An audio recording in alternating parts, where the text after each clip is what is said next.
समय में पर्यावरण मंत्रालय द्वारा पार्टिसिपेटिव और इंटीग्रेटेड अप्रोच लेकर काम करना बहुत आवश्यक है। जब पर्यावरण मंत्रालयों की दृष्टि बदलेगी, लक्ष्य तय होंगे, राह निर्धारित हो जाएगी, मुझे पूरा विश्वास है साथियों, प्रकृति का भी उतना ही भला होगा। साथियों, पर्यावरण की रक्षा का एक और पक्ष जन जागरूकता, जन भागीदारी, जन समर्थन, ये बहुत आवश्यक है। लेकिन ये भी सिर्फ सूचना विभाग या शिक्षा विभाग का काम नहीं है।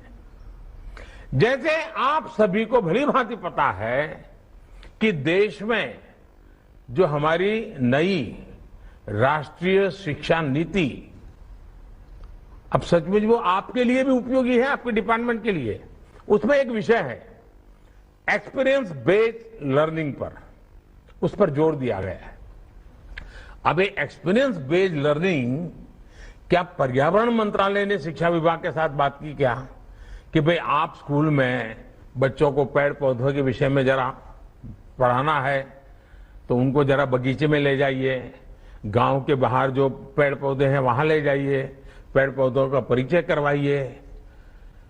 अब ये शिक्षा मंत्रालय और पर्यावरण मंत्रालय मिलकर के काम करें तो उन बच्चों में पर्यावरण के प्रति स्वाभाविक एक जागरूकता आएगी और इससे बच्चों में जीव विविधता के प्रति जागरूकता आएगी और पर्यावरण की रक्षा के लिए उनके दिल दिमाग में वो ऐसे बीज बो सकते हैं जो आने वाले समय में पर्यावरण की रक्षा के एक बहुत बड़े सिपाही बन जाएंगे।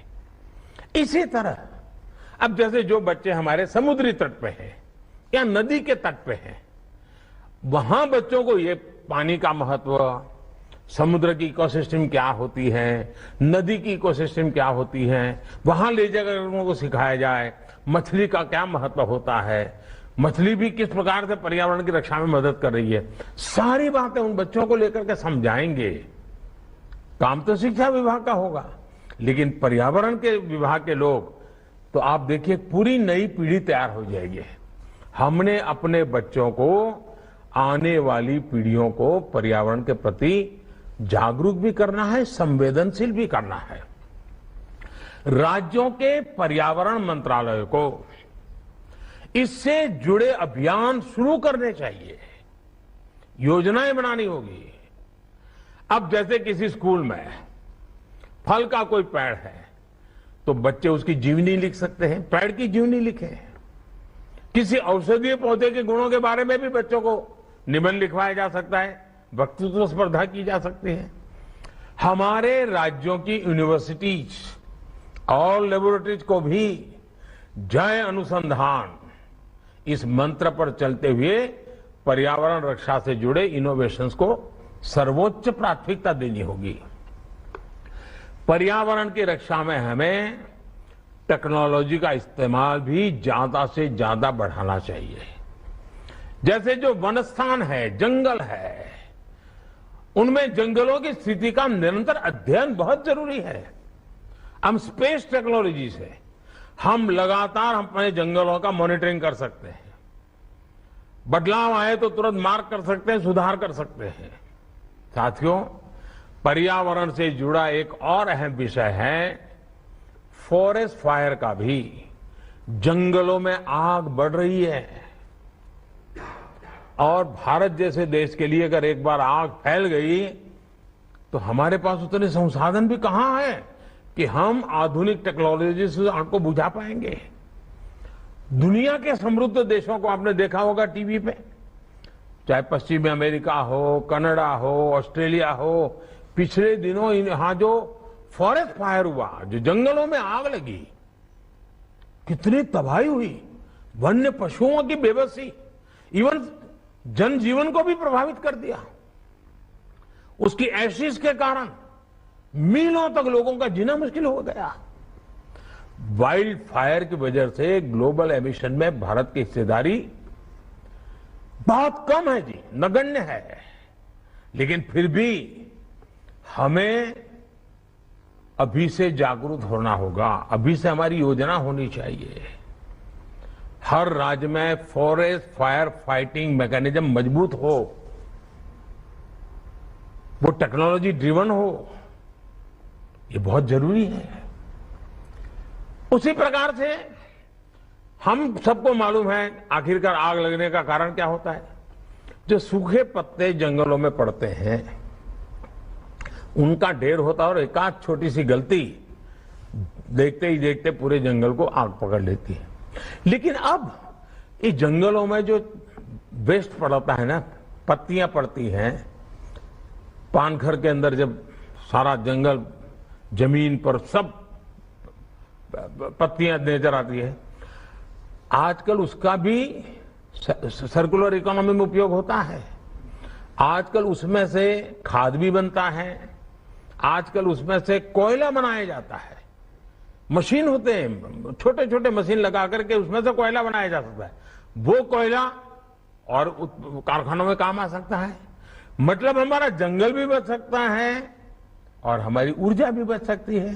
कहने का मेरा तात्पर्य है कि हमें इसमें भी फॉरेस्ट फायर के लिए हमारी जागरूकता, वहां के लोगों को और उनकी इनकम का भी साथ, जंगल में रहते हैं, जैसे हमारा वन धन पर बड़ा बल है, उसी प्रकार से इसको भी एक धन मान करके हैंडल किया जाए तो हम जंगलों की आग को बुझा सकते हैं।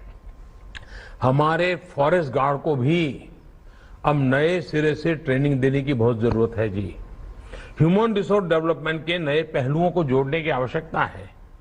पुराने जमाने के जो बिडगार्ड होते हैं उतने से बात बनने वाली नहीं है। साथियों, मैं आप सभी से एक और महत्वपूर्ण बिंदु की भी चर्चा करना चाहता हूं। आप भली भांति जानते हैं कि आधुनिक इंफ्रास्ट्रक्चर के बिना देश का विकास, देशवासियों के जीवन स्तर को सुधारने का प्रयास सफल नहीं हो सकता।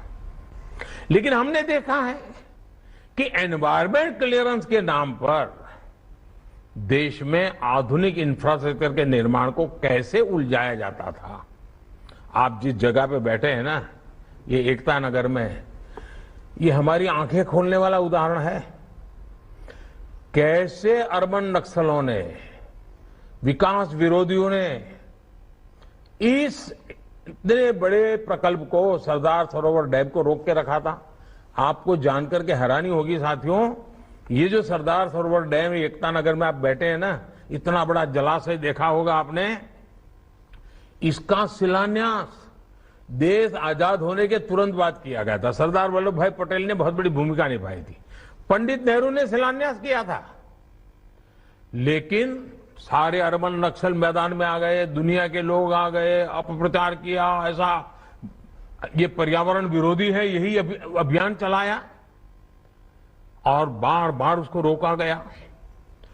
जो काम की शुरुआत नेहरू जी ने की थी, वो काम पूरा हुआ मेरा आने के बाद। बताइए कितना देश का पैसा बर्बाद हो गया।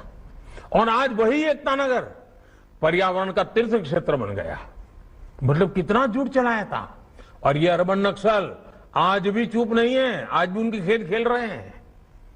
उनके झूठ पकड़े गए, वो भी स्वीकार करने को तैयार नहीं है। अब उनको अब राजनीतिक समर्थन मिल जाता है कुछ लोगों का। साथियों, भारत में विकास को रोकने के लिए कई ग्लोबल इंस्टीट्यूशन भी, कई फाउंडेशन भी ऐसे बड़े पसंद आने वाले विषय पकड़ करके तूफान खड़ा कर देते हैं और ये हमारे अर्बन नक्सल उसको माथे पर लेकर के नाचते रहते हैं और हमारी हर रुकावट आ जाती है।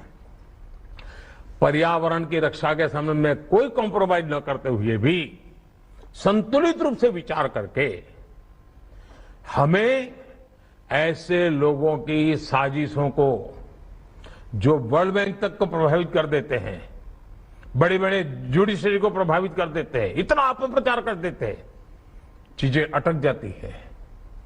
मैं चाहता हूं कि हमें इन सारे विषयों में एक बड़ा होलिस्टिक अप्रोच अपना कर आगे बढ़ना चाहिए। साथियों, हमारा प्रयास होना चाहिए कि बेवजह पर्यावरण का नाम लेकर और ईज ऑफ लिविंग और ईज ऑफ डूइंग बिजनेस के रास्ते में कोई बाधा ना खड़ी करे। कैसे बाधा बनती है मैं उदाहरण देता हूं। मैं गुजरात में पानी का संकट हमेशा रहता है। 10 साल में 7 साल अकाल के दिन रहते थे, तो हमने चेक डैम का बड़ा अभियान चलाया।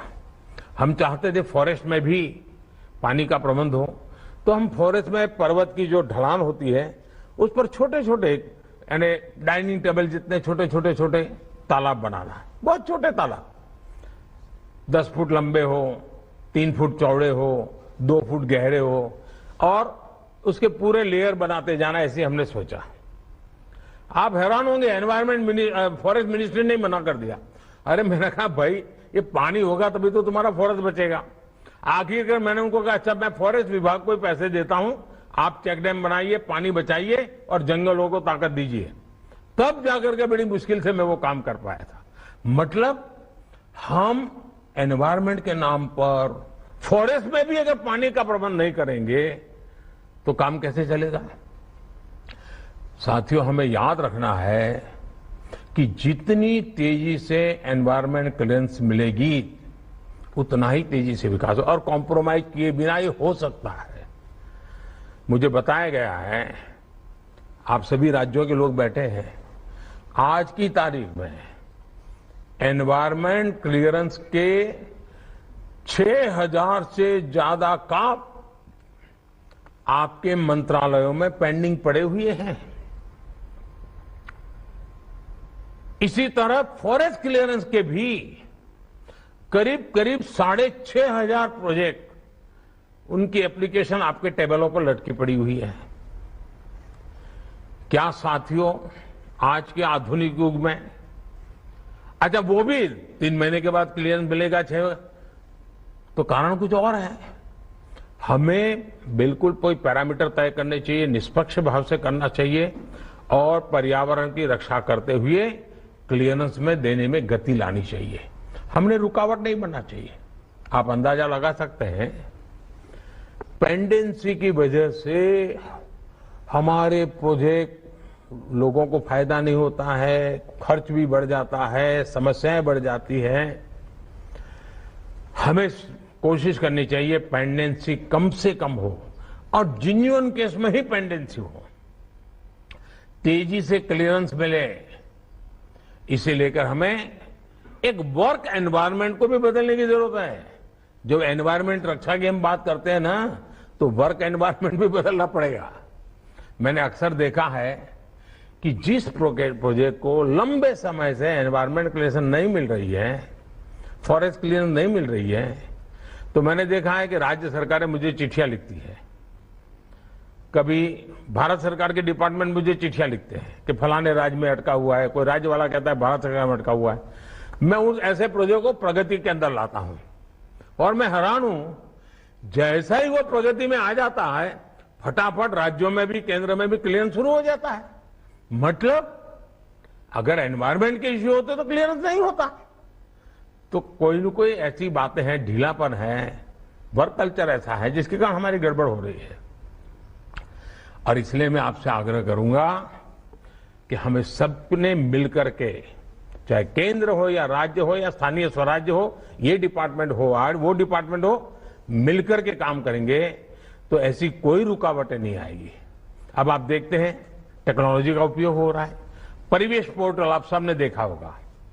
परिवेश पोर्टल पर्यावरण से जुड़े सभी तरह के क्लियरेंस के लिए सिंगल विंडो माध्यम बना है। ये ट्रांसपेरेंट भी है और इससे अप्रूवल के लिए होने वाली भागदौड़ भी कम हो रही है। 8 साल पहले तक एनवायरमेंट क्लियरेंस में जहां 600 से ज्यादा दिन लग जाते थे, याद रखो दोस्तों, पहले 600 दिन से ज्यादा समय लग जाता था क्लियरेंस में। आज टेक्नोलॉजी की मदद से उससे ज्यादा अच्छे ढंग से, साइंटिफिक तरीके से काम होता है और सिर्फ 75 दिन के अंदर काम पूरा हो जाता है। पर्यावरण स्वीकृति देने में हम नियमों का भी ध्यान रखते हैं और उन क्षेत्रों के लोगों के विकास को भी प्राथमिकता देते हैं। यानी ये इकोनॉमी और इकोलॉजी दोनों के लिए विन विन सिचुएशन होती है। आपको मैं एक और उदाहरण देता हूं। अभी कुछ सप्ताह पहले ही केंद्र सरकार ने दिल्ली में प्रगति मैदान टनल को देश को समर्पित किया है। इस टनल की वजह से दिल्ली के लोगों की जाम में फंसने की परेशानी कम हुई है। प्रगति मैदान टनल हर साल 55 लाख लीटर से ज्यादा ईंधन बचाने में भी मदद करेगी। अब ये पर्यावरण की रक्षा है। इससे हर साल करीब करीब 13,000 टन कार्बन एमिशन कम होगा। एक्सपर्ट्स कहते हैं कि इतने कार्बन एमिशन को कम करने के लिए हमें 6 लाख से ज्यादा पेड़ की जरूरत पड़ती। यानी डेवलपमेंट के उस काम ने पर्यावरण की भी रक्षा की। यानी फ्लाईओवर हो, सड़कें हो, एक्सप्रेसवे हो, रेलवे प्रोजेक्ट्स हो, इनका निर्माण कार्बन एमिशन कम करने में उतनी ही मदद करता है। क्लियरेंस के समय हमें इस एंगल को नजरअंदाज नहीं करना चाहिए। साथियों, पीएम गति शक्ति नेशनल मास्टर प्लान, इसके लागू होने के बाद से इंफ्रास्ट्रक्चर के प्रोजेक्ट्स में तालमेल बहुत बढ़ गया है और राज्य भी इससे बड़े खुश है। राज्य बहुत बढ़ चढ़ करके इसको फायदा उठा रहे हैं। उसके कारण प्रोजेक्ट्स में तेजी आई है। पीएम गति शक्ति नेशनल मास्टर प्लान पर्यावरण की रक्षा की भी अभूतपूर्व मदद कर रहा है। हमें यह भी देखना होगा कि जब भी राज्य में किसी इंफ्रास्ट्रक्चर का निर्माण हो, अब ये हमें क्लाइमेट के कारण जो समस्याएं आ रही हैं हम देख रहे हैं, इसका मतलब ऐसी समस्याओं में टिका रहे वैसा इंफ्रास्ट्रक्चर बनाना पड़ेगा। डिजास्टर रेजिलिएंट होना चाहिए। हमें क्लाइमेट से जुड़ी चुनौतियों का सामना करते हुए